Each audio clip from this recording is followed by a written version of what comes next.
Hello friends, అందరికీ నమస్కారం అండి. వెల్కమ్ టు మై ఛానల్ అనుకోని బంధం. ఈ పార్ట్ చూసే ముందుగా ప్రీవియస్ పార్ట్స్ ఎవరైనా మిస్ చేసి ఉంటే ముందు అవి చూడండి ఫ్రెండ్స్. అలాగే ఫస్ట్ టైం నా ఛానల్ చూస్తున్న వాళ్ళు ప్లీజ్ లైక్ చేసి, షేర్ చేసి, సబ్స్క్రైబ్ చేసుకుని మీ సపోర్ట్ నాకు అందించండి. ఇంకా లేట్ చేయకుండా ఈరోజు ఎపిసోడ్లోకి వెళ్ళిపోదాం. తన చెయ్యి పట్టుకుని తీసుకుని వెళుతూ ఉన్న శశిక వైపు చూసి, ఇదేంటిది ఎంత కాన్ఫిడెంట్గా నన్ను తీసుకుని వెళ్తుంది? అక్కడ కొంపతీసి నన్ను ఇరికించే ప్రయత్నమేమీ చేయదు కదా అని మనసులో అనుకుని, తొక్కలే, ఇది ఎంత చేసినా నా నటన ముందు దిగదుడిపే. ముందు తప్పు నాది కాదు అని వాదిద్దాము. అంతకీ కుదరకపోతే నాదే అని ఒప్పేసుకుని క్షమించమని అడుగుదాము.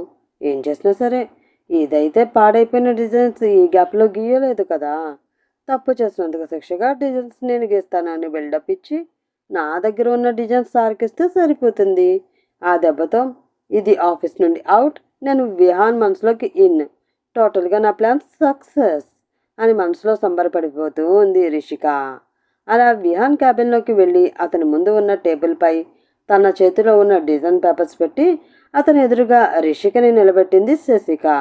వారిద్దరి వైపు మార్చి మార్చి చూసి ఆ తర్వాత పేపర్స్ వైపు చూసి, ఏంటి పేపర్స్ దాహం వేస్తున్నాయి అంటే వాటర్ లేవని కాఫీ పట్టించావా ఏంటి? ఈ కలర్లోకి మారిపోయి డిజైన్స్ ఏమీ కనిపించట్లేదు ఇక్కడ అంటూ సీరియస్గా అడిగాడు విహాన్.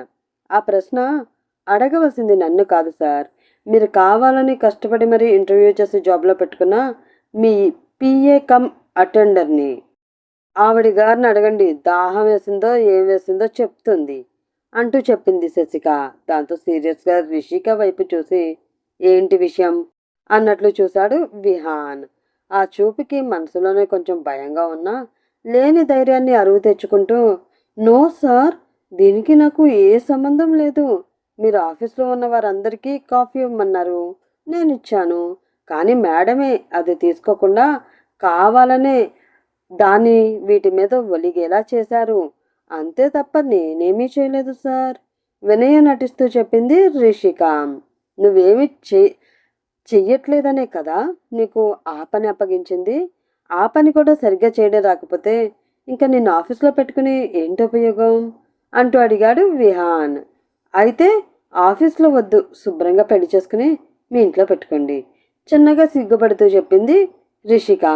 అప్పుడుగానా ఇల్లు పిచ్చాసుపత్రి అవ్వదు అని శశిక చిన్నగా అంటే ఆ మాట సరిగ్గా వినిపించకపోవడంతో, ఏంటి అంటూ సీరియస్గా అడిగాడు విహాన్. ఆ మాటకి కంగారు పడి, ఏమీ లేదు సార్, ఇందులో నా తప్పేమీ లేదు సార్ అని చెప్తున్నాను అంతే భయంగా అంది రిషిక. అసహనంగా ఫీల్ అవుతూ, అవును, నీ తప్పేమీ లేదు. నిన్ను జాబ్లో పెట్టుకున్నాను చూడు, నాది నాది తప్పంతా. అసలు నిన్ను కాదు, నిన్ను ఇంటర్వ్యూ చేసి ఈ జాబ్లోకి తీసుకున్నాడే వాడు, ఆ అనిల్ గారిని అనాలి. నీలో ఏ క్వాలిఫికేషన్ చూసి వాడు నిన్ను జాబ్లో పెట్టుకున్నాడో ఇప్పుడే తేల్చి పారేస్తాను అంటూ తన ఫోన్ చేతిలోకి తీసుకున్నాడు విహాన్. అది చూసి కంగారు పడిన రిషిక, వామ్మో, ఇప్పుడు ఆ అనిల్కి కాల్ చేస్తే నాకు 50 లక్షలు లంచం ఇచ్చింది సార్, అందుకే పెట్టుకున్నాను అంటే కొంప మునిగిపోతుంది, ఏదోలా మేనేజ్ చేయాలి అని మనసులో అనుకుని, నాలో టాలెంట్ ఉంది సార్, అది మీరే గమనించడం లేదు, అతను గమనించాడు, అందుకే జాబ్లో పెట్టుకున్నాడు. అంటే గమనించకపోవడంలో మీ తప్పేమీ లేదనుకోండి, మీరు బిజీగా ఉంటారు కాబట్టి గమనించలేదు.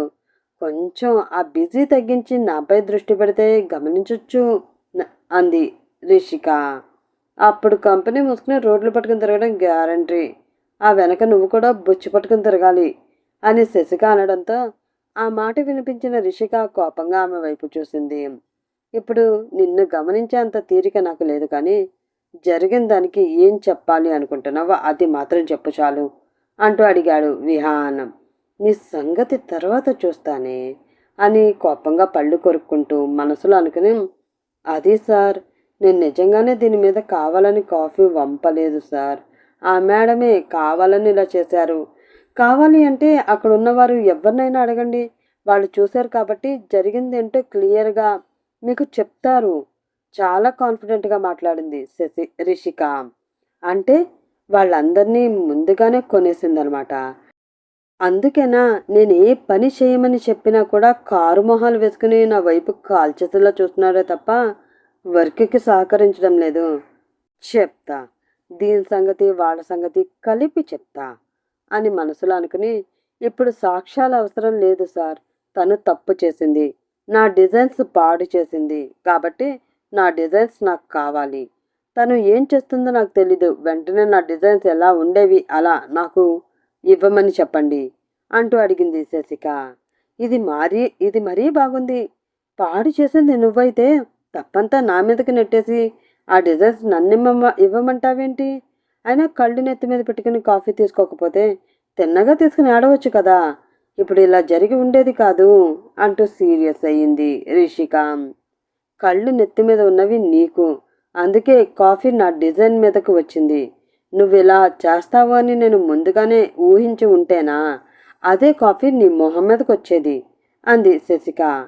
ఏంటి, నా మొహం మీద కాఫీ కొడతాను అంటావా?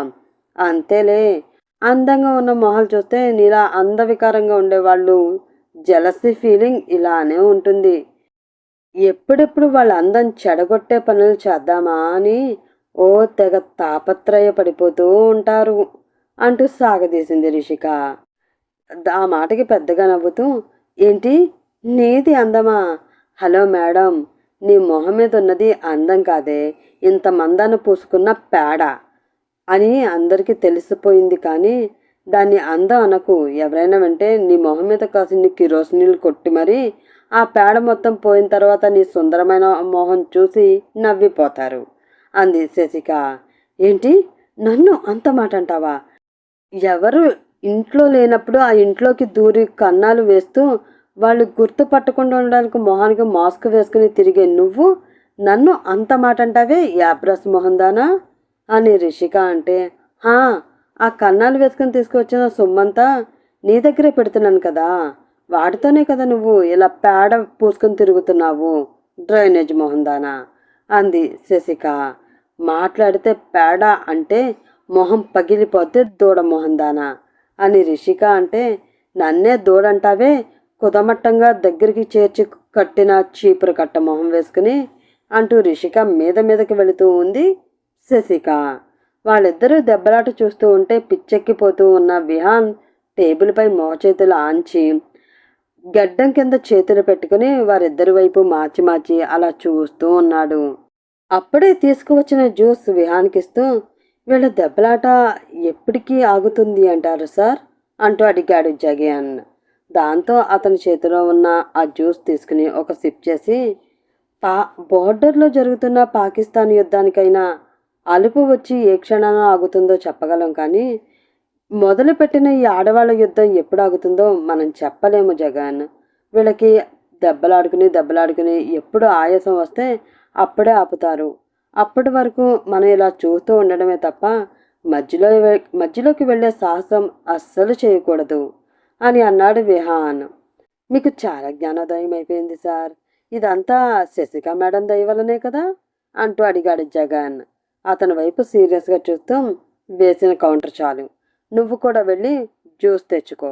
ఇక్కడ యుద్ధం చాలా రసవత్రంగా జరుగుతుంది, చూసి ఎంజాయ్ చేద్దాం అని విహాన్ అనడంతో సరే సార్ అంటూ అక్కడి నుంచి వెళ్ళిపోయాడు జగన్.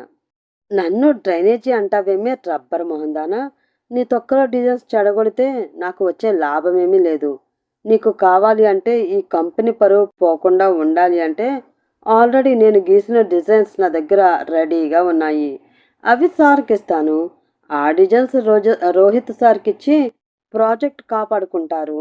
నీలాంటి చెత్త మొహంది డిజైనర్గా ఈ కంపెనీకి ఏమీ అవసరం లేదు, కానీ ముందు ఇక్కడి నుంచి దొబ్బాయి అని ఆమెకి చెప్పి, ఏమంటారు సార్ అంటూ వినయంగా అడిగింది రిషిక. ఆ మాటతో విషయం అర్థమైంది శశికకి. ఆమె వైపు చంపేసేలా చూస్తూ, ఇదా నీ తొక్కలో ప్లాను? నీ ప్లాన్లో నువ్వు చెయ్యి, నా ప్లాన్లో నేనుంటాను అని మనసులో అనుకుని ఇంకా కామ్ అయిపోయింది ఆమె. ఆమె వైపు చాలా కూల్గా చూస్తూ, ఏంటి, నువ్వు డిజైన్స్ గీసావా అంటూ ఆశ్చర్యంగా అడిగాడు విహాన్. అవును సార్, చాలా కష్టపడి రాత్రంతా కూర్చుని మరీ గీశాను. కోర్స్ మీరు నాకు ఆ పని అప్పగించలేదు, కానీ కంపెనీ పరువు ఎక్కడ పోతుందో అన్న భయంతో ఎంత ప్రయత్నం చేసినా కొత్తగా వచ్చిన ఈ శశి డిజైన్స్ గీయలేదు అన్న ధీమా ఉండడం వలన కంపెనీ పరువుని నా భుజాల మీద వేసుకుని మొత్తం ముందుకు నడిపించాలి అన్న దృఢ నిశ్చయంతో కష్టపడి నా చేతికి పని చెప్పాను సార్. నేను చెప్తే మీరు నమ్మరు కానీ డిజైన్స్ ఉన్నాయి సార్. అవి చూశారు అంటే రోహిత్ సార్ ఖచ్చితంగా కళ్ళు తిరిగి పడిపోతారు. అంత అద్భుతంగా వచ్చాయి. అంతా నా చేతి మహిమ అంటూ సిగ్గుతో మెలికలు తిరిగిపోతూ ఉంది రిషిక. మహిమ కాదే మోసం. నాకు తెలిసి రోడ్డు పక్కన ఏ బొమ్మలు గీసేవాడికో నా బాబు సొమ్ము తగలేసి 4 పిచ్చి గీతలు గీయించుకుని తెచ్చుకుని ఉంటావు. అది గొప్ప అన్నట్లు ఇక్కడ బిల్డప్లు ఇస్తున్నావు. నువ్వు ఆ డిజైన్స్ తీసుకురా. ఈరోజు నీకు ఫ్రంట్ బ్యాక్ అప్పడం అయిపోతుంది అంటూ మనసులో అనుకుంటూ, అవును సార్, నా డిజైన్స్ ఎలాగో పాడైపోయాయి. వెంటనే గీసే టైం కూడా లేదు. కాబట్టి మీరు రిషిక చెప్పినట్లు ఆమె డిజైన్స్ ఒకసారి చూడండి. అద్భుతంగా ఉంటాయి అంటున్నారు కదా! ఆ అద్భుతం ఏమిటో మనం కూడా చూసి ఆశ్చర్యపోదాం అంది శశిక. దాంతో షాకింగ్గా ఆమె వైపు చూస్తూ ఇదేంటిది? సడన్గా ప్లేట్ మార్చేసింది. దీని వెనక బ్యాకప్ ప్లాన్ ఏమీ లేదు కదా అని మనసులో అనుకుంది రిషిక. నువ్వు ఎక్కువగా ఆలోచించకు రిషి. ఆలోచనలు ఎక్కువైతే అసలే చిన్న మెదడు కదా, చిత్తుకుపోయే అవకాశం ఉంటుంది. కానీ వెళ్ళు, వెళ్ళి త్వరగా ఆ డిజైన్స్ తీసుకొచ్చి సార్ ముందు పెట్టు. అసలే సార్ మంచి మూడ్లో ఉన్నారు. ఆ డిజైన్స్ చూస్తే నీకు మంచి గిఫ్ట్ కూడా ఇస్తారు అంది శశిక. ఆ మాటతో అయోమయంగా ఆమె వైపు చూస్తూ సరే అంటూ బయటికి వెళ్ళి 5 నిమిషాల్లో డిజైన్స్తో లోపలికి వచ్చి ఆ డిజైన్స్ విహాన్ ముందు పెట్టింది రిషిక. అది విహాన్ చేతిలోకి తీసుకోవడమే ఆలస్యం. వాటిని చూడాలి అన్న ఆతృతతో పరుగున వెళ్ళి అతని వెనక్కి వెళ్ళి అతని భుజంపై నుంచి తల ముందుకి వాల్చి ఆ డిజైన్స్లో తల దూర్చింది శశిక. అది చూసి ఓసి దీనమ్మ కడుపు మాడ, అసలు ఇప్పటి వరకు మగాడినే చూడనట్లు వీడిని చూస్తే బల్లిలా అలా అతుక్కుపోతుందేంటి అని మనసులో అనుకున్న రిషిక, వామో, వీడు గనక దానికి పడిపోయాడో ఇంక నా పని అంతే అని కంగారు పడిపోతూ అతనికి మరో పక్కకి చేరి అతని పైనుంచి సేమ్ శశికలాగానే ముందుకు వంగి తన డిజైన్స్లో తనే తలదూర్చింది రిషిక. వాళ్ళిద్దరి వైపు చూసి వీళ్ళిద్దరేంటి ఒకే కూల్ డ్రింక్ కోసం కొట్టుకు చచ్చే అక్కా చెల్లెళ్ళలాగా మరీ ఇంత చీప్గా ప్రవర్తిస్తున్నారు? దీని వెనక నాకు తెలియని రీజన్ ఏమైనా ఉందా అని విహాన్ మనసులో అనుకుంటూ ఉండగా, ఎంతసేపు చూస్తారు సార్, ఒకటే డిజైన్ మార్చండి అంది శశిక. దాంతో సడన్గా అటువైపు తిరిగిన విహాన్ పెదవులు శశికకి కన్నుకి కొంచెం పక్కగా చిన్నగా టచ్ అయ్యాయి. దాంతో షాక్ అయిన అతను ఆమె వైపు అలా చూస్తూ ఉంటే ఆ స్పర్శ చిన్నగా ఆ స్పర్శతో చిన్నగా శివరైన శశిక కూడా అతని వైపు అలా చూస్తూ ఉంది. వాళ్ళిద్దరి కళ్ళు కలుసుకోగా విడిపోవడం ఇష్టం లేదు అన్నట్లు ఒకరి కళ్ళలోకి ఒకరు కళ్ళు పెట్టుకుని అలా చూస్తూ ఉండిపోయారు వాళ్ళు. ఎంతసేపు చూస్తున్నా విహాన్ డిజైన్ మార్చకపోవడంతో ఏమైంది అంటూ అటువైపు చూసిన రిషికకి హార్ట్ అటాక్ వచ్చింది. ఓర్ని, నన్ను ఇక్కడ ఉంచుకుని మీరు ఒకరి కళ్ళలోకి ఒకరు చూసుకుంటూ సెట్ కొట్టుకుంటున్నారా? మిమ్మల్ని తగలేసయ్యా అని కచ్చిగా మనసులో అనుకుని సార్ అంటూ గట్టిగా అరిచింది రిషిక. దాంతో అదిరిపడి తల అటువైపు తిప్పగా విహాన్ తల వెళ్ళి రిషిక తలని గట్టిగా ఢీకొట్టింది. అమ్మా అని రిషిక గట్టిగా అరిస్తే, ఏయ్ నీకేమైనా పిచ్చా? అయినా వచ్చి నా వెనకాల నిలబడ్డావేంటి నువ్వు? తల రుద్దుకుంటూనే అరిచాడు విహాన్. నేను ఒక్కదాన్నే కాదు కదా సార్, తను కూడా మీ వెనక నిలబడింది కదా, మరి తనంతటరే చిన్నపిల్లలా మొహం పెట్టి అడిగింది రిషిక. తనంటే డిజైన్స్ చూడడానికి వచ్చింది. నువ్వెందుకు వచ్చావు? అయినా నీ డిజైన్స్ నువ్వు మళ్ళీ చూడవలసిన అవసరం ఏంటి? అసలు ఇవి నువ్వు గీసిన డిజైన్సేనా అంటూ అనుమానంగా అడిగాడు విహాన్. ఆ మాట విని కొంచెం కంగారు పడి, అమ్మో, అనుమానం వచ్చేసినట్లుంది, జాగ్రత్తగా మేనేజ్ చేసుకోవాలి అని మనసులో అనుకుని, అవును కదా, ఇవి నా డిజైన్సే కదా, మర్చిపోయాను సార్, నేను వెళ్ళి అక్కడ నిలబడతాను, మీరు డిజైన్స్ చూడండి అంటూ చెప్పి అక్కడి నుంచి వెళ్ళి బుద్ధిగా వాళ్ళ ముందు నిలబడింది రిషిక. దాంతో అసహనంగా ఆమె వైపు ఒక్కసారి చూసి డిజైన్స్ చూస్తూ ఉన్న శశిక విహాన్ మొహంలో ఎక్స్ప్రెషన్స్ ఒక్కో డిజైన్కి ఒక్కోలా మారుతూ ఉన్నాయి. అవి చూసి నా డిజైన్స్ చూసి షాక్ అయినట్లున్నారు. మరి ఏమనుకుంటున్నారు ఈ రిషిక అంటే ఒక్కో డిజైన్కి 1,00,000 రూపాయలు ఇచ్చి మరి మొత్తం 25 డిజైన్స్ గీయించాను. అవి చూస్తే దిమ్మ తిరిగిపోవాలి కదా మరి అని మనసులో అనుకుంటూ పొంగిపోతూ ఉంది రిషిక. ఆ డిజైన్స్ అన్నీ చూసి ఇది చెప్పింది నిజమే. ఈ డిజైన్స్ కనుక రోహిత్కి చూపిస్తే ఖచ్చితంగా వాడు కళ్ళు తిరిగి పడిపోవడం గ్యారంటీ అని శశిక మనసులో అనుకుంటే, రిషిక వైపు చూస్తూ డిజైన్స్ చాలా బాగున్నాయి. ఇంతకీ ఆర్టిస్ట్ ఎవరు అంటూ అడిగాడు విహాన్. హా, ఇంకెవరు, మా వీధి చివరి నుండే సుబ్బారావు. వండడానికి బక్కగా పీలగా ఉంటాడే కానీ ఎదవ బొమ్మలు గీయడంలో మాత్రం వాడిని కొట్టేవాళ్ళే లేరు అంటూ ఫ్లోలో నిజం చెప్పేసి తను ఏం చెప్పిందో అర్థమవడంతో నాలుగు ఖర్చుకుని భయంగా విహాన్ వైపు చూసింది రిషిక. చంపేసేలా ఆమె వైపు చూస్తూ, ఏమనుకుంటున్నావు నువ్వు? ఏదో రోడ్డు మీద బొమ్మలు గీసుకునే వాళ్ళతో 4 పిచ్చి గీతలు గీయించుకుని వస్తే సరిపోతుంది. దాని మీద ఆధారపడి కోట్లలో బిజినెస్ చేసేయవచ్చు అని అనుకుంటున్నావా ఏంటి? 10 కోట్లు డీల్ మనకి ఇచ్చిన అతనికి రోడ్డు మీద బొమ్మలు గీసుకునే వాడితో గీయించిన ఈ డిజైన్స్ ఇవ్వాలా? అసలు వీటిని నువ్వు ఒక్కసారైనా చూసావా అంటూ అడిగాడు విహాన్. దాంతో ఏదో అనుమానం రావడంతో అతని చేతిలో ఉన్న డిజైన్స్ తీసుకుని కంగారుగా వాటిని చూసిన ఆమెకి దేవుడి గుడికి వెళ్ళకుండానే దేవుడి దర్శనం అయిపోయింది. ఓరి వీడి టాలెంట్ తగలేసయ్యా! నేను గీయడంలో పర్ఫెక్ట్ అంటే చాలా బాగా గీసేస్తాడేమో, తీసేస్తాడేమో అనుకున్నాను. 25 లక్షలు తీసుకుని చివరికి వాడి గీసిచ్చిన డిజైన్స్ ఇవా? అయినా వాడిని అనుకునే లాభం.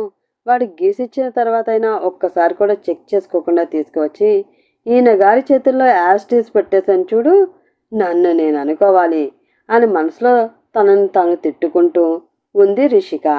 ఆమె ఎక్స్ప్రెషన్ చూసి చిన్నగా నవ్వుకుంటూ, ఈ 7 కొండల వాడి బొమ్మ చాలా బాగా గీశాడు కదా, అంటే దుర్గమ్మ బొమ్మ కూడా చాలా బాగుందనుకో. అలానే ఆంజనేయస్వామి బొమ్మ ఏమీ తక్కువ కాదు. జీసస్ బొమ్మ అయితే ఎర్రగా తీసేశాడు. ఆ కళ్ళలో జీవం ఉట్టి పడుతుంది. ఆ శరీరం మీద నుంచి కారుతున్న రక్తం అంతా లైవ్లో చూసిన ఫీలింగ్ కలుగుతుంది కదూ అంటూ అడిగింది శశిక. ఆ మాటతో చంపేసేలా ఆమె వైపు చూస్తూ ఉంది రిషిక. ఆమె వైపు చాలా ప్రశాంతంగా కూల్గా చూస్తూ, ఏదైనా వాటి టాలెంట్కి మెచ్చుకోవాలి. ఇంత ఫ్యాషన్ డిజైనింగ్ కోర్స్ నేర్చుకున్నా కూడా అలా జీవం ఉట్టిపడేటట్లు గీయడం నా వల్ల అయితే కాదు. ఇంకా వాడి సంగతి పక్కన పెడితే నువ్వు నేర్చుకోవాల్సిన పాఠం ఏమిటి అంటే, పాడు చేయడం చాలా ఈజీ రిషిక, కానీ పాడు చేసిన దాన్ని తిరిగి బాగు చేయడం చాలా చాలా కష్టం. బాస్ దృష్టిలో నువ్వు గొప్పదానివి అయిపోవాలని చేసిన ప్రయత్నం నాకు కనిపిస్తుంది. నాకు తెలిసి బాసుకు కూడా కనిపిస్తుంది అది. కానీ నువ్వు చేసిన ఈ పని వల్ల కంపెనీ ఏ పరిస్థితిలోకి పడిపోబోయిందో నీకే కనిపించడం లేదు. అసలు ఇలా చేయడం వల్ల వచ్చే నష్టాన్ని నువ్వు ఒక్కసారైనా ఊహించగలవా అంటూ అడిగింది శశిక. ఆ మాటతో తల వంచుకుంది రిషిక. ఇప్పుడు ఆ అమ్మాయికి క్లాసులు పీకే అంత టైం లేదు శశి. తన సంగతి నేను చూసుకుంటాను, కానీ ముందు ఏం చేయాలో అది ఆలోచించు. మనకు ఎక్కువ టైం లేదు. ఈవినింగ్లోగా డిజైన్స్ ఫైనల్ అయిపోవాలి సీరియస్గా అన్నాడు విహాన్. ఆలోచించడానికి ఏమీ లేదు సార్, ఒకసారి మీ మెయిల్ చెక్ చేసుకోండి చాలా కూల్గా చెప్పింది శశిక. ఆమె అలా అనడంతో అయోమయంగా ఆమె వైపు చూస్తూ కంగారుగా తన సిస్టంలో మెయిల్ చెక్ చేస్తున్న అతనికి శశిక డిజైన్స్ ఆల్రెడీ అతనికి మెయిల్ చేసి ఉండడం కనిపించింది.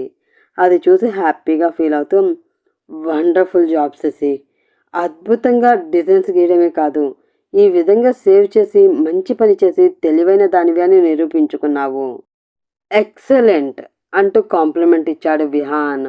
ఆ కాంప్లిమెంట్ విన్న రిషికకి ఒళ్ళు మండిపోతూ ఉంది. ఏం చేస్తాం సార్, చుట్టూ శత్రువులు ఉన్నారు అన్న అనుమానం వచ్చినప్పుడు ఆ మాత్రం జాగ్రత్తలు తీసుకోక తప్పదు కదా. మీ ఒక్క మెయిల్కి మాత్రమే కాదు సార్, ఎండి గారి మెయిల్కి మీ నాన్నగారికి కూడా ఇవే డిజైన్స్ సెండ్ చేశాను. ఒకరి దగ్గర మిస్ అయితే మరొకరి దగ్గర ఉంటాయి అన్న ధీమాతో. చాలా ప్రెస్టీజియస్ ప్రాజెక్ట్ కదా, ఈ విషయంలో రిస్క్ తీసుకోవడం అంత మంచిది కాదు అని అలా చేశాను. ఇవి ఇలా ప్రింటౌట్ తీసుకుంటే సరిపోతాయి, కానీ హ్యాండ్ వర్క్తో వచ్చిన లుక్ ప్రింటౌట్లో రాదు అని పని లేక ఖాళీగా కూర్చున్న స్టాఫ్ అందరితో నీట్గా గీయించాను. అవే మన రిషిక మేడం పాడు చేసిన డిజైన్ పేపర్స్ అంటూ వివరణ ఇచ్చింది Shashika. Very good, nice designs. నేను ఇప్పుడే ఇవి రోహిత్ సార్కి మెయిల్ చేస్తాను. అందులో ది బెస్ట్ చూసుకుని ఆయన మనకి చెప్తారు. అది అవుట్ఫుట్ నీట్గా రెడీ చేయాలి. ఆ డ్యూటీ కూడా నీదే అంటూ చెప్పాడు విహాన్. ఓకే సార్, నేను చూసుకుంటాను, థ్యాంక్ యూ. ఇంకా కొంచెం వర్క్ ఉంది, నేను వెళ్ళి కంప్లీట్ చేసుకుంటాను అని చెప్పి రిషిక చేయి పట్టుకుని ఆ క్యాబిన్ బయటికి లాక్కుని వచ్చి ఆమె వైపు సీరియస్గా చూస్తూ ఉంది శశిక. చంపేసేలా ఆమె వైపు చూస్తూ, గెలిచాను అని చాలా సంబరపడిపోతూ ఉన్నావు కదూ అని రిషిక అనడంతో చిన్నగా నవ్వుతూ, చూడమ్మా రిషిక, తరం మారిందమ్మా. నీలాంటి కన్నింగ్ ప్లాన్స్ వేసే విలన్స్ని పక్కనే పెట్టుకుని హీరోయిన్స్ చేసే ప్రతి పనిని చెడగొడుతూ మీరు ఉంటే కాసేపు ఏడ్చి ఆ తర్వాత నేనే చేయగలను అని పట్టుపట్టి పట్టుదలతో రాత్రంతా కూర్చుని ఆ పని పూర్తి చేసి తెల్లవారేసరికి తనే గ్రేట్ అని నిరూపించుకుని అంతా చేసి కూడా అణిగిమణిగి ఉంటూ అందరినీ క్షమించేసే పాత హోమ్లీ హీరోయిన్లా కాలం వెళ్ళిపోయి ఏ పని చేసినా పర్ఫెక్ట్గా ప్రూఫ్తో మళ్ళీ అంత కష్టపడే అవకాశం లేకుండా, ముఖ్యంగా నీలాంటి విలన్స్కి ఎటువంటి ఛాన్స్ ఇవ్వకుండా జాగ్రత్తగా ఉంటేనే మీ బెండ్లు తీసే న్యూ రౌడీ హీరోయిన్ల ట్రెండ్ వచ్చింది. కాబట్టి నువ్వు వేసే ప్లాన్స్ కూడా ఇలా పాతకాలనివి కాకుండా కొంచెం కొత్తగా ఉండేవి ట్రై చేయి, బాగుంటుంది. ఆడియన్స్ కూడా కొంచెం వెరైటీ ఫీల్ అవుతారు అంటూ చెప్పి అక్కడి నుంచి వెళ్ళిపోయింది శశిక. దాంతో కచ్చిగా వెళుతున్న ఆమె వైపు చూసి, అవును, ఇప్పటి వరకు నేను పాతకాలం విలన్ లాగానే ఆలోచించాను. కానీ ఇప్పుడు నువ్వు క్లాస్ పీకావు కదా, ఇక నుంచి కొత్తగా ఆలోచిస్తాను. కాబట్టి నా నుంచి వచ్చే సవాళ్ళను ఎదుర్కోవడానికి ఈ రౌడీ హీరోయిన్ ఎలా సిద్ధపడుతుందో అది చూద్దాం అని వంకరగా నవ్వుకుంది రిషిక. అప్పుడే అక్కడికి వచ్చి ఆమె ముందు చేతులు కట్టుకుని నిలబడి ఉన్నాడు జగన్. అతన్ని చూసి, ఏంటి మళ్ళీ పనిష్మెంటా అంటూ ఏడు మొహం పెట్టుకుని అడిగింది రిషిక. తప్పు చేసినప్పుడు తప్పదు కదా మేడం, పదండి అని జగన్ అనడంతో ఈసారైనా సరే శిక్ష కొంచెం ఈజీగా ఉంటే బాగుండును అనుకుంటూ భారంగా అడుగులు వేసుకుంటూ అక్కడి నుంచి అతనితో వెళుతూ ఉంది రిషిక. ఆ తర్వాత ఏం జరుగుతుందో నెక్స్ట్ ఎపిసోడ్లో తెలుసుకుందాం. అప్పటి వరకు బాయ్ ఫ్రెండ్స్. అలాగే ఈ ఎపిసోడ్ నచ్చితే ప్లీజ్ లైక్ చేసి, షేర్ చేసి, సబ్స్క్రైబ్ చేసుకుని మీ సపోర్ట్ నాకు అందించండి. రేపటి ఎపిసోడ్లో మళ్ళీ కలుసుకుందాం. అప్పటి వరకు by by, have a nice day.